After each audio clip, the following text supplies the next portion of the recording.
அவர்கள் சொல்லுகிற முருகன் அல்லது சுப்பிரமணியன் நம்முடைய கதையோடு பொருந்தாதவர். அந்த சுப்பிரமணியன் குறிஞ்சித்துறையின் தலைவர் அல்ல, நம்முடைய முருகன் குறிஞ்சித்துறையின் தலைவர். அது அந்த சங்க இலக்கியங்களில் இருக்கிறது. சங்க இலக்கியத்தில் இருக்கிற முருகன் தமிழ்நாட்டில் மட்டும்தான் 6 வீடு, வேறு எந்த மாநிலத்தில் 6 வீடு இருக்கிறது சொல்லுங்க. அதனால்தான் ஒரு கேள்வி எழுப்பினேன், அதை சிலரால் பொறுத்துக் கொள்ள முடியவில்லை. முருகன் தமிழ் கடவுள்னா அவங்க அப்பா சிவனும் தமிழ் கடவுளாக தான் இருக்க முடியும். முருகன் தமிழ் கடவுள்னா சிவன் தமிழனா இருந்தா பார்வதி தமிழச்சியாக இருக்க முடியும். இப்ப இவங்க 2 பேரும் கைலாய மலையில் இருக்கிறாங்கன்னா கைலாயம் தமிழர்களின் தேசம் தானே.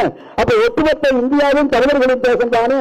எங்கள் தமிழன் சிவபெருமான் கைலாயத்தில் குடியிருக்கிறான் என்றால் கைலாய மலையும் தமிழனுக்கு சொந்தம். கைலாய மலை இமயம் முதல் கன்னியாகுமரி வரையில் தமிழன் வாழ்ந்தான் என்பதற்கு சிவபெருமானே ஒரு சான்று. அந்த கதைப்படி பார்த்தார். சிவன் தமிழன், பார்வதி தமிழச்சி அப்படின்னா கணபதி கணேசனும் தமிழனாக இருக்க முடியும்.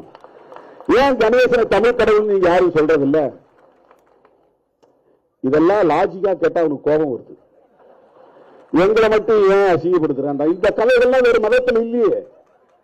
இந்த மாதிரி புராண கதையாளர்கள் ஒரு மதங்கள்ல இருந்தா சொல்லுங்க, நான் பேசுவோம். இந்த மாதிரி கதையாளர்கள் இல்லை. எங்களுடைய அடையாளங்களையும் வரலாறையும் நீங்கள் திருடிக்கொண்டு அதற்கு புதிய புதிய அடையாளங்களை தந்து புதிய புதிய விளக்கங்களை தந்து எங்களை ஏய்த்து பாகுபடுத்தி பிளவுபடுத்தி சிதறடித்து சிதைத்துக் கொண்டிருப்பதை அம்பேத்கரின் பிள்ளையாக இருந்து கொண்டு எப்படி வேடிக்கை பார்க்க முடியும்? பெரியாரின் பிள்ளையாக இருந்து கொண்டு எப்படி வேடிக்கை பார்க்க முடியும்? நாங்கள் இயக்கம் கண்டிருப்பது நாடாளுமன்றத்திற்கு சட்டமன்றத்திற்கு சீட்டு பேசுவதற்காக அல்ல, பேரம் பேசுவதற்காக அல்ல.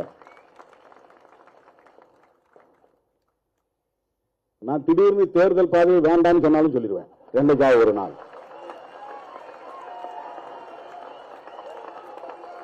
அந்த நிலைப்பாட்டை ஏற்றுக்கொண்டு என்னோடு வரக்கூடியவங்க வாங்கன்னு நான் பாட்டு போயிட்டே இருப்பேன்.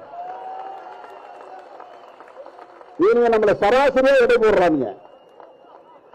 இந்த சீட்டுக்காக, இந்த நோட்டுக்காக, இந்த பிளாஸ்டிக் சேர், இவங்க புத்தி அவ்வளவுதான். நான் தரையில உட்கார்ந்து இருந்தாலும் பிளாஸ்டிக் சேர்ல உட்கார்ந்து இருந்தாலும் சோஃபால இருந்தாலும் எல்லாம் ஒண்ணுன்னு நினைக்கிறவன். அது ஒரு பெரிய விஷயமே கிடையாது. சோஃபால உட்கார்ந்து இருந்தா தான் பெரிய கெத்து, தரையில உட்கார்ந்து இருந்தா சாதாரண அப்படிலாம் ஒண்ணும் கிடையாது. ஏன்னா அவனுக்கு அப்படி ஒரு மதிப்பீடு வச்சிருக்கிறான். எனக்கு அந்த மதிப்பீடுகள் கிடையாது. பிளே ஸ்டோர் மற்றும் ஆப் ஸ்டோரில் இருந்து பாலிமர் செயலியை QR கோடு மூலம் பதிவிறக்கம் செய்யுங்கள்.